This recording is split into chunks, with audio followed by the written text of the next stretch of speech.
As y'all may know, this week was my 56th birthday, and I'm fortunate enough to share that birthday with my youngest daughter. And with every birthday, you take time to reflect on the past and take inventory of the future. I've been truly blessed with having such a wonderful family. My wife, Debbie, and our two daughters, Morgan and Amanda, have given me nothing less than their complete devotion and support through some of the tough decisions I've had to make in the course of the past 7 years as a member of Congress. And when we gathered together recently at Thanksgiving, our decision was unanimous. I should run for another term because there's still work to be done. I'd expected a tough primary campaign in the months ahead. And the truth is, I was looking forward to it.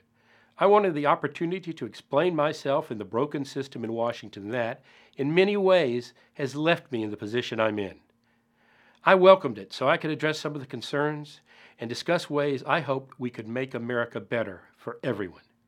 As a representative of the people, it's inherently necessary that our government institutions, including the House of Representatives, are as transparent as possible.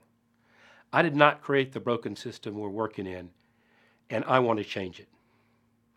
Change is what propelled me to run for Congress, joining with 80 new members of Congress elected in 2010. Most of us ran on a platform vowing to change how Washington works, to change the status quo that for too many years has left the average American behind. We're not professional politicians. We're small businessmen and women, doctors, police officers, veterans, and we all wanted change. I'd never served in public office before. I had no idea how to run a congressional office.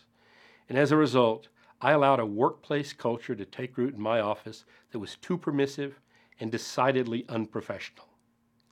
It accommodated destructive gossip, offhand comments, off-color jokes, and behavior that in general was less than professional. And I allowed the personal stress of the job to manifest itself in angry outbursts, and too often a failure to treat people with the respect that they deserved. That was wrong. Clearly, it's not how I was raised. It's not who I am. And for that situation, I am profoundly sorry. An unprofessional work environment is not a crime, but it's embarrassing to me and to my family. It reflects poorly on the institution of Congress, on my colleagues, and my constituents, and they deserve better. In recent weeks, there's been a renewed focus on the allegations that were made against me by a former employee several years ago. I want to be perfectly clear. The charges that were made are false. There's no special prosecutor on Capitol Hill, but the closest thing to a special prosecutor is the Office of Congressional Ethics. That bipartisan panel conducted a month-long investigation into the allegations against me several years ago, and it came to the unanimous conclusion that there was a lack of evidence to support this very serious accusation. In spite of this, I understand fully that this issue has become a political distraction, and that I would be forced to engage in a month-long campaign for personal vindication. That's not why I came to Congress. Quite simply, my constituents deserve better. They deserve a primary campaign that's focused on the serious issues facing our country and our state and fixing a broken system. Therefore, I'm announcing my decision not to run for re-election. Let me just say, I'm proud of the work I've done in my office and what we've accomplished. We've worked to reduce the size of the federal government and our irresponsible national debt. We've ushered through Congress legislation to provide much-needed oversight of government agencies that have been wrought with allegations of fraud and abuse. And we've reduced regulatory burdens on America.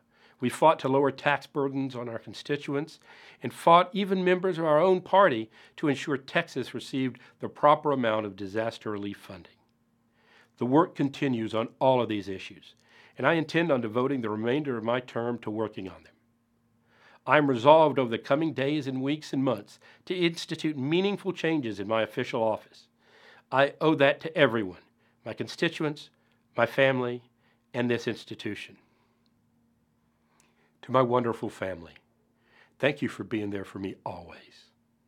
To my staff, y'all are the lifeblood of the office, and I thank you for putting in the long hours both in Washington and in Texas. Nothing of what we accomplished could have been made possible without y'all. And finally, to the people of the 27th Congressional District of Texas, thank you. In giving me your vote, you also bestowed your trust in me to do what was best for our country, and I thank you for that. God bless you all. Thanks.